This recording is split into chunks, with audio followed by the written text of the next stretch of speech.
Feelings is measured by your feet, not by your feelings. Feelings change based on how things are going on around people in your life. If time is up, you are up. Time is down, you are down. You can't base your faith on your feeling. You base your faith on your feet. That means faith is measurable.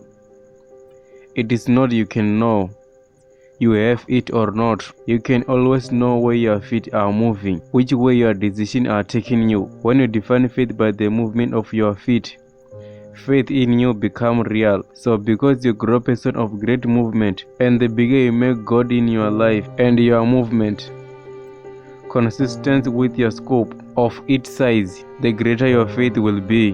When you move in consistency with a big God, you're really exercising big faith. If you keep God small, you're gonna have many steps. So keep moving with your feet, not how you feel. And the greater the movement, the greater the faith.